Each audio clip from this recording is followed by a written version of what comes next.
నీటిలోని చేపకు ఈత నేర్పింది ఎవరు? చెట్టు మీద పక్షికి గూడు కట్టింది ఎవరు? నింగిలోని మబ్బులో నీరు నింపింది ఎవరు?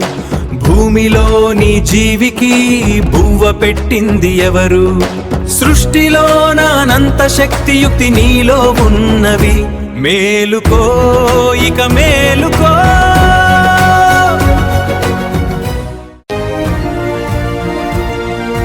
మొక్కకు ఎవరు చెప్పారు మౌనంగా ఎదగమని? నీటి చుక్కతో ఎవరు అన్నారు దాహార్తి తీర్చమని? నింగికి ఎవరు చెప్పారు ఎత్తుగా ఎదగమని?